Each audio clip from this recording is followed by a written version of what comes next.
Hi everyone, and welcome to a special edition of Peterson's Perceptions. We've had an E where we've had Coach Terry Horan, and now we have to get the head coach of the MSUM Dragons, Mr. Steve Laqua. Thanks for stopping by E's Man Cave here. Hey, it's palatial in here, right? Palatial. Right? We're using big words here. I know, today. big words. Right. Well, we're just a few days removed from National Signing Day, and obviously we detailed in great length, Jeff and I did with the Bison. Obviously it was a big time over for you in Moorhead. Busy time. 28 guys either signed or walking on. Give me, I guess, an overview of what you wanted to get out of this class. Well, we really wanted to get our offensive line situation taken care of, not just from a talent level, but depth-wise. We only have 8 guys on our team right now, so to be able to sign 8 and double that certainly was good for us. Quarterback was an area of high priority that we wanted to get taken care of. We felt like we signed one of the top guys on our board. And then defensively, we felt like we needed to add some D linemen into the program and then a downhill hitter at safety, which we felt like we did. So we felt pretty solid about our recruiting class. I mean, I look at the offensive linemen. I see a 300 in there, a 315. I see a couple 280s. Right. I mean, how important is it to be big and physical up front in the NSIC? You know, I think any football program, if you have a great offensive line, you can take care of a lot of things that helps your team. And so not just from an offensive perspective, but being able to run the ball, shorten the game, help your quarterback with protection, it keeps your defense off the field. And I know, you know, our defense has maybe taken some hard knocks in the last couple of years, but we haven't done a lot offensively that's kept them off the field and kept them fresh. And so we felt like that's the #1 area. If we could get that offensive line playing better, it was going to impact the rest of the team. Quarterback was obviously an area that struggled for you in 2011. You addressed that with Demetrius Carr out of the Chicago area. You mentioned he's one of the top guys in your board. What does he bring to the table? And is this a guy that we could see on the field in September? Well, certainly he's a guy we felt like can run the ball, he can throw the ball. That having that dual threat is huge, and he has the ability to make something out of nothing, which you've got to be able to do at times to move the sticks. And so we felt like he's a great leader. He's a captain of the football team, captain of the basketball team, very mature young man. So I think with those things combined, he does have the opportunity to play next year. I think he'll compete. I think it'll be a very competitive fall camp, and we'll let the best guy play. And I think he's got a great opportunity to be able to do that. You got 5 guys out of Illinois. How much was that a different area that you went into, and how much did your recruiting budget, which I know you will get into a little bit later, help you branch out from going to Minnesota and Wisconsin? Well, certainly, you know, to expand that, we had some inroads there when we took over the program. We had some guys from Chicago there, so we had some ties and connections with recruits. We had an assistant coach in Freddie Banks that was from Illinois, from Chicago, and so he did some groundwork. Joe Lardnois took it over this year, and actually it worked out real well. Joe's girlfriend's parents have a place just outside of Chicago, so that allowed us for him to stay there free, basically, which turned into a cheaper avenue for us to recruit than getting down into rural South Dakota. So you gotta be frugal in a way. Take advantage of whatever you can. That's right. You got to multiply the loaves.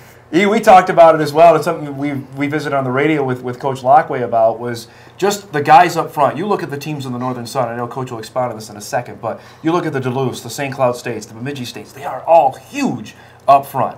I mean, you'd walk onto the field, and you know, nothing against the guys you had there, but I mean, when you can visually see the other offensive lines and defensive lines bigger, you know that's a big issue you have to address. And you know, the skill positions can be great. You can have a good quarterback, but if you can't protect them, can't create running lanes, you don't give those skill position guys a chance to shine. And I think getting bigger and more physical, like Coach said, is going to help in that regard.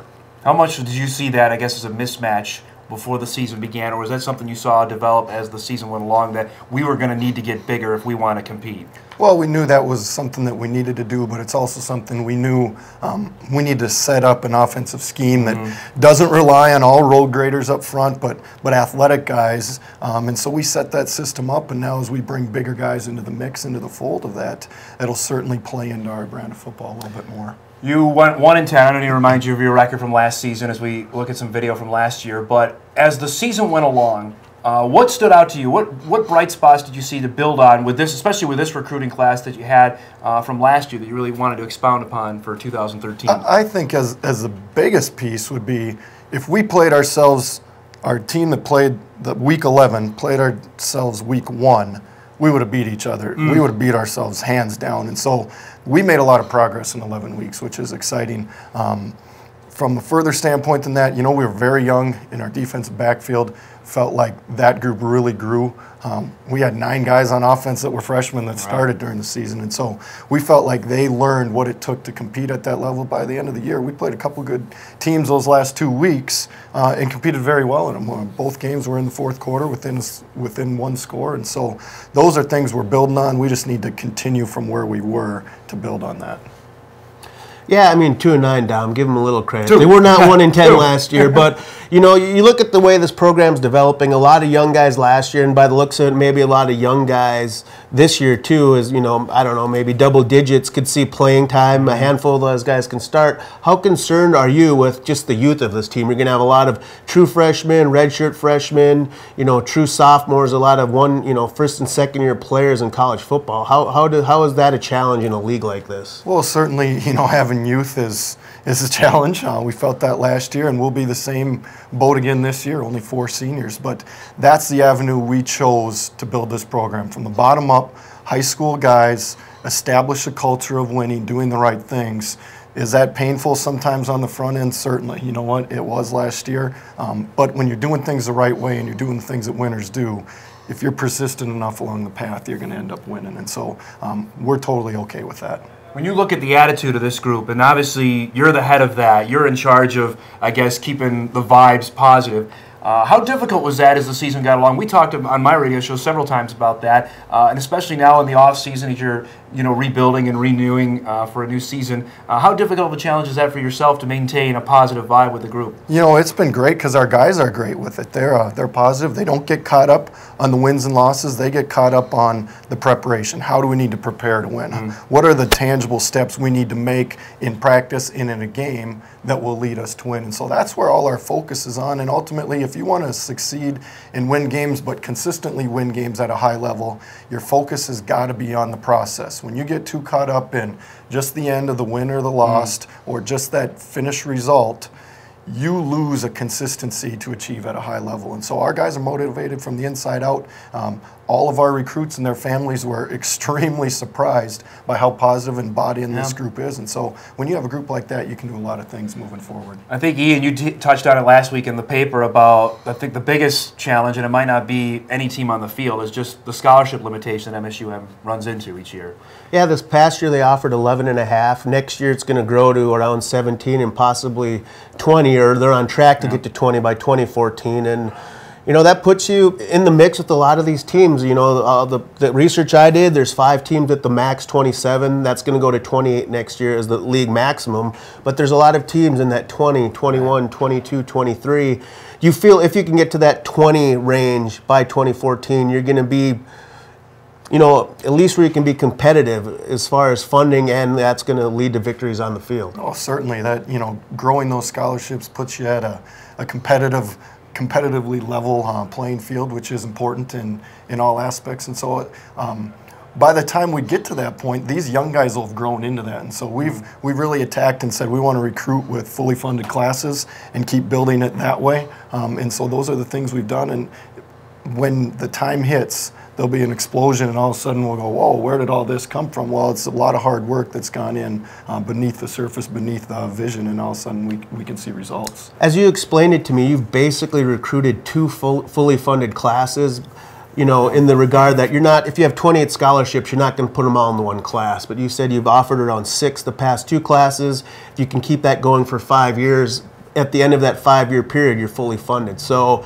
like you said, these last 2 classes are like fully funded classes. No doubt. That's that was our approach. That's something, a year ago we really focused on trying to build depth across the board because we had so many holes that we needed to fill.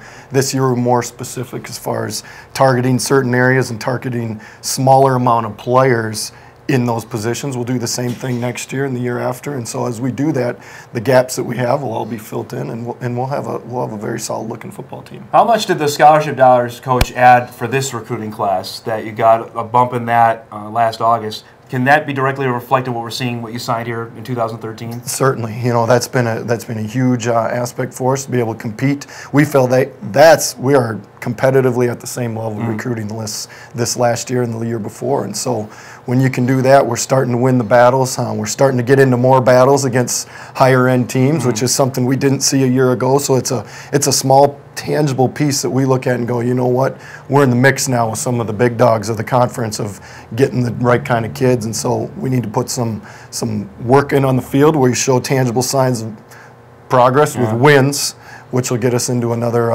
kind of level of player and be able to win a few more of those recruiting battles. What stood out to me, I mean, I know you probably can't comment on this, but Jeff Ilias, the guy from Wyndmere-Lidgerud down the road, his final two choices were NDSU and MSUM. I mean, just the fact that a kid who ended up signing at that high level showed interest in your program, is that one of those intangible things as you grow that kids might take you more seriously as a program? Like you said, eventually wins probably have to come with that. I mean, just speak about that a little bit. You know, I think as a whole, what we're trying to show guys is what we have to offer beyond just football. You know, who they're going to be surrounded with as coaches, as players within the campus community.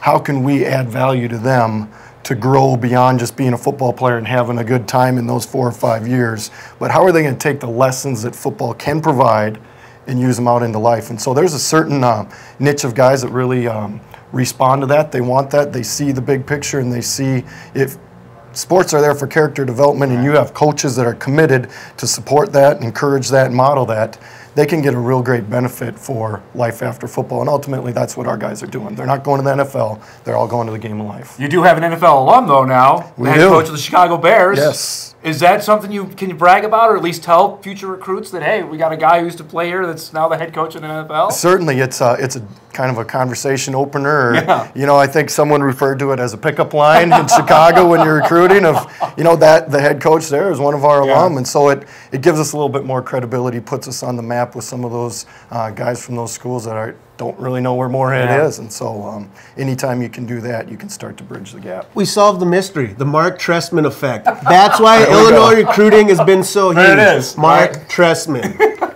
Now, you mentioned, and I want to hit back on this before we wrap it up here, to see a tangible evidence, and that obviously has to equate wins. Do you have a number in mind? Would you be willing to share what you want to see out of the team here in 2013? We're not out of time. we could have. Can we get a guarantee? A Steve Laqua guarantee. It's not on tape or anything, you know. For next season. You know what? Here's what we look at. We need to do things that we haven't done before. And we haven't gotten beyond 2 wins, I don't think, in the last 5 years. We haven't gotten to a winning record more than 1 time in the last decade. Those are the next steps that we need to do. You know what? This team will have enough potential, enough ability to be able to do those things. Now, we have to manage it well. We're going to have to stay healthy. We're going to have to develop some players quickly because they're going to be young. But there's enough in the building blocks to get us to that point. You know, how soon is it going to be? I don't know, but we got to win more games than we did last year, and that's definitely the goal, and I think that's very, very achievable. You mentioned, and E did as well, about how many guys will play that's coming in August. So how important is the spring to set that up, knowing that these guys that you have here might not be starting come September? Well, spring, we got to get better on fundamentals like we always do. We got to build a package and really grow these guys into it. We're still a young football team. We have got a lot of learning to do, and that'll be the same thing in the fall. We've got to keep things basic. We got to allow guys to develop in a small facet of the game and then expand it as we're ready for that. But ultimately, we got to get the best players on the football field. We can't make them think too much and not be the best players because we're throwing too much at them. You know, less is more right now. You get any time off here between now and spring football? No, not really. We're always busy. So, well, we appreciate you coming in here to the palatial Peterson's Perceptions house here. Okay. Oh, it was great. I think we need bigger flat screens next time. My man cave will not have flat screens this small. No, you'll make sure we update that. Thanks for doing this, and we'll talk to you again when spring football gets going. You bet. MSUM head football coach Steve Laqua, along with Eric Peterson, I'm Dom Izzo. Latest edition on Peterson's Perceptions.